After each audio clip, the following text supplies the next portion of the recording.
அஸ்ஸலாமு அலைக்கும் வரஹ்மத்துல்லாஹி வபரகாத்துஹு. வெளிநாடு வந்தவர்கள் அவசரப்படுவதால் நடக்கும் விபரீதம்.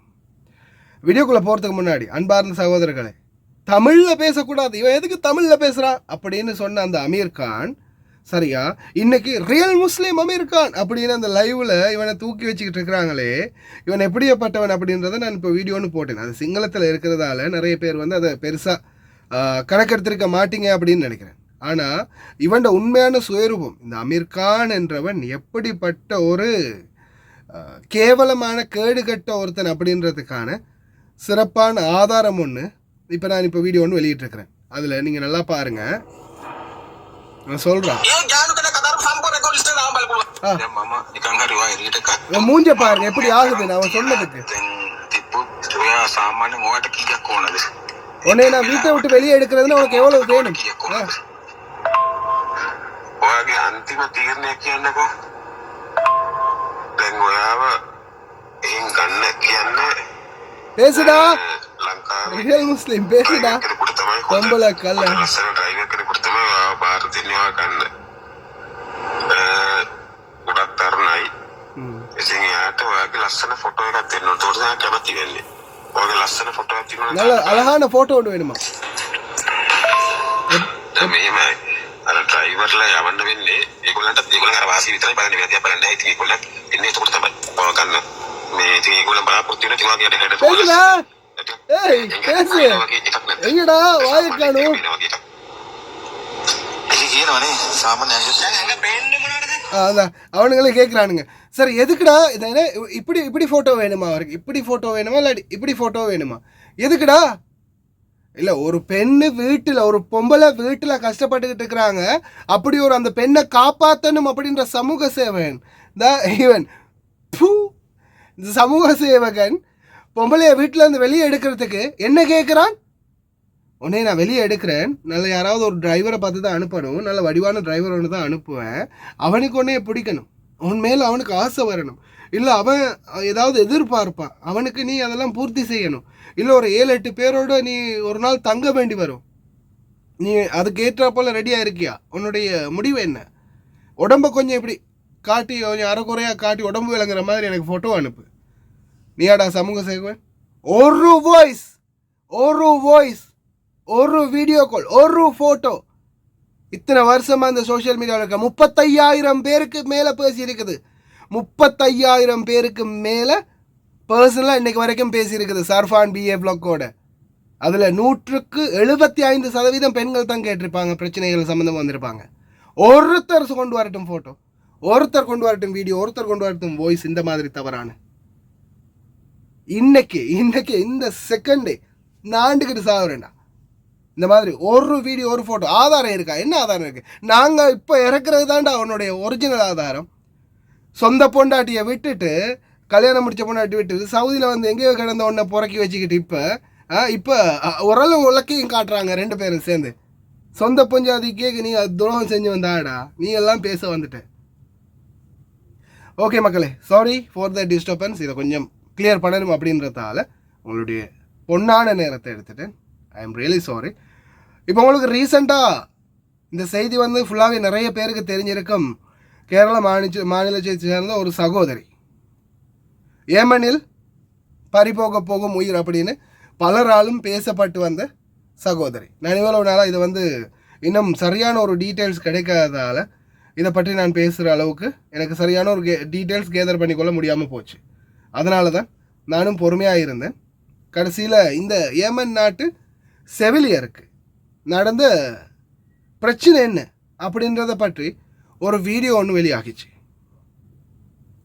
அந்த வீடியோ வந்து நான் பார்த்த பிறகு தான் எனக்கு வந்து இதோடைய உண்மைத்தன்மை என்ன அப்படின்றது தெரிய வந்துச்சு. இது வந்து நான் நினைக்கிறேன் ஃபேஸ்புக்கில் தான் ஒரு சேனலில் இதை ஷேர் பண்ணியிருந்தாங்க. அவசரம், காரணம் என்ன? அவசரம். நல்லா கேட்டுக்கோங்க, அவசரப்பட்டதால் வந்த வினைதான் இது. இந்த செவிலியர் வந்து அவசரப்பட்டதாலையும் ஒருத்தனை நம்பியதாலையும் வந்த வினைதான் இது. அந்த செய்தி வந்து எத்தனை பேர் பார்த்தீங்கன்னு தெரியலை, ஆனால் இந்த செய்தியை கேளுங்க, அப்பதான் உங்களுக்கும் இதோடைய உண்மைத்தன்மை என்ன அப்படின்றது தெரிய வரும். படிக்கலான்னு போன இந்திய நாட்டை சேர்ந்த பெண்ணுக்கு ஏமன் நாட்டுல கிடைச்சதோ மரண தண்டனை. இந்திய செவிலியருக்கு வந்து 16ஆம் தேதி மரண தண்டனை நிறைவேற்றப்படும் தெரிவிச்சிருந்தாங்க. செய்தி வெளியாகிருக்கு. எதுக்காக இவங்களுக்கு மரண தண்டனை, இவங்க அப்படி என்னதான் பண்ணாங்க, அத பத்தி இந்த வீடியோல டீட்டெயிலா பார்க்கலாம். ஏமன் நாட்டினுடைய தலைநகர் ஷனாவுல வசிச்சுட்டு வரக்கூடிய நிமிஷா பிரியா அப்படின்ற இந்திய நாட்டை சேர்ந்த பெண்ணுக்கு கடந்த 7 ஆண்டுகளாகவே அவங்க மேல கொலை வழக்கு ஒண்ணு பதியப்பட்டு அது தொடர்பான வழக்கு விசாரணை நடந்துட்டு வருது. 7 ஆண்டுகளாக அவங்க இவங்க வந்து 7 ஆண்டுகளாக சிறையில் இருந்திருக்கிறாங்க. காரணம் என்ன, இந்த நிமிஷா பிரியா வந்து இந்த செய்தியை வந்து ஃபுல்லாக போட முடியாது. இது அவங்களுடைய ரியல் சேனல் என்னன்னு தெரியல, யூடியூப் சேனலாக இருந்தால் ஒரு வேலை காப்பிரைட் பண்ணுறதுக்கு வாய்ப்பு இருக்குது. இதில் வந்து இந்த கீழே போட்டிருக்காங்க பாருங்க நபர். இந்த நபர் இவங்க வந்து செவிலியராக வேலை பார்த்துட்டு இந்த நபர் ஏமனை சேர்ந்த ஒரு நபரோட பழக்கம் ஏற்பட்டிருக்குது. அந்த நபரோட பேசி ப்ரைவேட்டாக ஒரு கிளினிக் ஆரம்பிச்சிருக்கிறாங்க. ஆரம்பத்தில் நல்லா போயிட்டு இருந்த இந்த பிஸ்னஸ் கடைசியில் என்ன ஆகுதுன்னு பார்த்தீங்கன்னா ஒரு கட்டம் வரும்போது இது வந்து பண்ண முடியாத அளவுக்கு கொஞ்சம் லாஸ்ட் ஆகும் போகுது. அடுத்தது இதனுடைய மொத்த டேக் ஓவரையும் இந்த நபர் என்ன பண்ணுறாரு, அவருடைய பேருக்கு மாற்றுறாரு. இதில் வந்து சொல்கிறாங்க ஃபேக்காக அவர் வந்து மேரேஜ் சர்டிஃபிகேட், மேரேஜ் ஃபோட்டோ எல்லாம் ரெடி பண்ணினார் அப்படின்னு. இவங்க வந்து அவரை திருமணம் முடிக்கலை அப்படின்றதையும் வந்து சுட்டி காட்டியிருக்கிறாங்க. ஆனால் இந்த நபர் எல்லாத்தையுமே ஃபேக்காக ரெடி பண்ணிவிட்டு எல்லாத்துக்குமே இந்த பிஸ்னஸ் இந்த எல்லாமே என்னுடைய கண்ட்ரோல் தான், நான் தான் இதை டேக் ஓவர் பண்ணுறேன் அப்படின்னு டேக் ஓவர் பண்ணியிருக்கிறாரு. பண்ணினதுக்கு அப்புறமா தான் என்ன ஆகியிருக்குது, இந்த பெண்ணுக்கு வந்து எல்லாம் தெரிய வந்ததுக்கு அப்புறமா இப்படி ஆகிட்டோமே, ஏமாற்றப்பட்டுட்டோமே அப்படின்னு. அதுக்கப்புறம் இவங்களுடைய பாஸ்போர்ட், இவங்களுடைய எல்லா டீட்டெயில்ஸும், இவங்களுடைய டாக்குமெண்ட்ஸ் எல்லாத்தையும் அவர் வந்து தன் கட்டுப்பாட்டுக்குள்ளே வச்சுருந்துருக்காரு. கடைசியாக இவங்களுக்கு சரி பணமும் போச்சு, ஆசைப்பட்ட எல்லாமே போச்சு, கனவும் பாலாக போச்சு, நாட்டுக்காவது போகும் அப்படின்னு முயற்சி செய்கிற இந்த நிமிஷா பிரியா என்ன பண்ணுறாங்க, இந்த நபரை எப்படியாவது மடக்கணும், அடித்து உதைக்கிற அளவுக்கெல்லாம் நம்மளுக்கு தெம்பு இல்லை, மிரட்டுற அளவுக்கு நம்மளுக்கு இந்த நாட்டில் பக்க பலமும் இல்லை. ஒரு சிஸ்டராக, அதாவது ஒரு செவிலியராக மைண்டுக்கு வந்தது என்னென்னா தன்னுடைய ப்ரொஃபஷனல் எத்திக்ஸ், அதாவது தன்னுடைய தொழிலில் இருக்கக்கூடிய ஒரு யுக்தியை பயன்படுத்தி அனஸ்டீஷியா, அதாவது மயக்கம் அடைய வைக்கக்கூடியது, ஒரு ஆளை மயக்கம் அடைய வைக்கிறது, சுயநினைவை இழக்கக்கூடியது அனஸ்டீஷியான்றப்படக்கூடிய அந்த மருந்தை வந்து பதட்டத்தில் அந்த நபருக்கு வந்து ஏற்றி இருக்கிறாங்க. அதனுடைய டோசேஜ், பதட்டத்தில் அந்த நபரை மயக்கம் அடைகிறதுக்காக போட்ட அந்த ஊசி டோசேஜ் அதிகமாகி அந்த நபர் இறந்து போயிடுறாரு. அவர் இறந்ததுக்கு பிறகுதான் என்ன ஆகுதுன்னா இவங்க வந்து கொலை வழக்கில் வந்து குற்றவாளியாக கைது செய்யப்படுறாங்க. குற்றவாளியாக கைது செய்த பிறகு இந்த சகோதரியை வந்து 7 ஆண்டுகளாக சிறையில் வச்சு கடந்த இந்த 16ஆம் திகதி, இப்போ கிட்டத்தட்ட 3 டேஸுக்கு முன்னாடி இவங்களை வந்து இவங்களுக்கு மரண தண்டனை கொடுக்கணும் அப்படின்ற மாதிரி அவங்க ஃபேமிலியால் எல்லாருமே சேர்ந்து நீதிமன்றத்துக்கு அறிவித்து ரெடி ஆக்கினாங்க.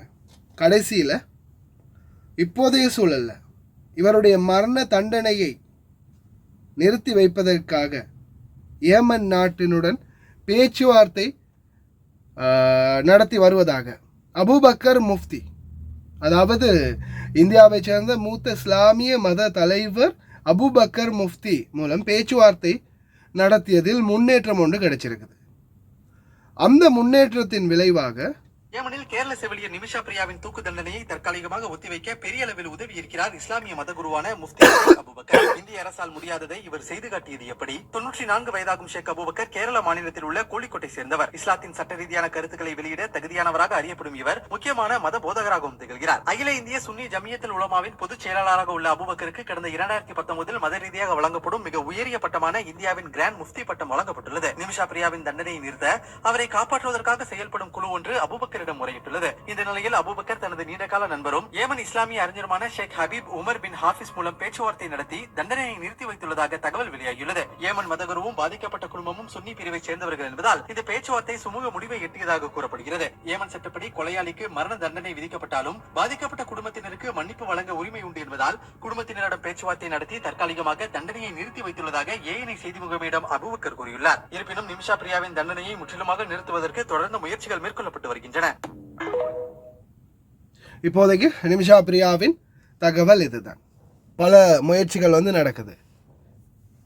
காரணம் என்ன? அவசரம். அவசரம் எல்லாத்துலேயுமே அவசரம். இன்றைக்கு நம்மளுடைய பெண்கள் செய்கிறது அதுதான். இந்த நாட்டுக்கு வெளிநாட்டுக்கு வந்தது ஏதாவது ஒரு பிரச்சனை எவனையாவது நம்பிடுறது, உடனே மழை போல நம்புறது. கடைசியில் என்ன ஆகுது? கடைசியில் மொத்தமாக முடிஞ்சு எல்லாமே போன பிறகுதான் தப்பு பண்ணிட்டனேன்னு தலையில் கை வைக்கிறது. இத மாதிரியான சம்பவங்கள் ஏன் ஹவாலியில் ஃபாஹில்ல ஒரு இலங்கை பெண்ணை கொன்றார் ஒரு இந்திய நபர். ஏன் என்ன காரணம்? ஏமாற்றினதுக்காக. ஹவாலியில் அது மாதிரி ஒன்று ஃபுல்லாகவே கட் பண்ணி எடுத்த சம்பவம். இது மாதிரி நிறைய சம்பவங்கள் நம்ம தொடர்ந்து செய்திகளில் பார்த்துக்கிட்டு இருக்கிறோம். அவசரத்தில் எடுக்கக்கூடிய முடிவுகள், தான் தனக்கு பொருத்தமான ஒருத்தரை தேர்ந்தெடுக்க தெரியாத அவசர முடிவுகள் எல்லாருடைய வாழ்க்கையிலையும் எல்லாருமே நம்ம செய்யக்கூடிய சில தவறுகள், அவசர முடிவு, அது நம்மளுடைய வாழ்க்கையை ஒட்டுமொத்தமாக புரட்டி போட்டுரும். அன்பார்ந்த சொந்தங்களே, நான் ஒரு வேளை நீங்கள் என்னுடைய இந்த வீடியோ பார்க்கக்கூடிய 100% மாணவர்களுக்கு நான் ஒரு மகன் மாதிரி இருக்கலாம். நான் உங்களுக்கு புத்தி சொல்லக்கூடிய அளவுக்கு பெரிய ஆள் இல்லாமல் இருக்கலாம். ஆனால் நான் கேட்டுக்கொள்கிறது ஒன்று தான். சொந்தங்களே, நம்ம அவசரத்தில் எடுக்கிற முடிவு என்றைக்குமே ஆபத்தில் தான் போய் முடியும். என்ன நடந்தாலும் சரி, நிதானமாக பொறுமையாக சிந்திச்சு முடிவெடுங்க. கொஞ்சம் நீங்கள் மிஸ் பண்ணிட்டீங்கன்னா எல்லாமே போச்சு. இப்போ பாருங்கள், நிமிஷா பிரியா உடனே ஏதாவது ஒரு வழியை நாடி இருக்கலாம். இந்திய தூதரகத்தை நாடி இருக்கலாம், வேறு யாரையாவது ஒருத்தரை நாடி இருக்கலாம், ஏதாவது ஒரு வழி பண்ணியிருக்கலாம், குடும்பங்கள்கிட்ட பேசியிருக்கலாம், வேறு ஏதாவது ஒரு முயற்சி எடுத்திருக்கலாம் இந்த ஆளுகிட்ட இருந்து தன்னை விடுவித்துக் கொள்றதுக்கு. ஆனால் அவங்க எடுத்த ஆயுதம் அனஸ்டீசியா ஊசி. மயக்கமடைய வச்சுட்டு தப்பிச்சிடலாம்னு நினச்சாங்க. ஆனால் கடைசியில் அவன் மட்டை ஆயிட்டான். கடைசியில் என்ன ஆச்சு? இன்னைக்கு மரண தண்டனை வரைக்கும் போய் நிற்குது. நிமிஷா பிரியாவுடைய இந்த கதை அனைவருடைய வாழ்க்கையிலையும் ஒரு நல்ல பாடத்தை கற்பித்து கொடுத்திருக்கும் அப்படின்னு நினைக்கிறேன். இன்ஷா அல்லாஹ் அவங்களுடைய கருத்துக்களை மறக்காம கமெண்ட்ல பதிவு பண்ணுங்க. இன்னைக்கு ஒட்டுமொத்த டிக்டாக் சமுதாயமே அப்படியோ சர்ஃபான் இனவெறியன், சர்ஃபான் பொம்பளைங்களை இந்த மாதிரி அந்த மாதிரி எவ்வளவோ கேவலமாக நீங்கள் வீடியோ பார்த்துருப்பீங்கன்னு நினைக்கிறேன். பலரும் பர்சனலாக அவங்க தங்களுடைய ஆதங்கட்டை கொட்டியிருந்தாங்க. ரொம்ப நன்றி. ஆனால் உண்மையான கேடுகட்ட கேவலங்கட்ட அமீர் கான் யாருன்றதை தொடர்ந்து நிரூபிச்சுட்டே இருக்கிறோம். ஆனால் அதை ஏற்றுக்கொள்றதுக்கு இந்த டிக்டாக்ல இருக்கக்கூடிய நீதிபதிகளுக்கு மனசு இடம் கொடுக்கல. அல்லாஹ் கரீம், படைச்ச இறைவன் பார்த்து கொள்ளட்டும். ஆனால் சட்ட ரீதியான நடவடிக்கை see you soon tomorrow.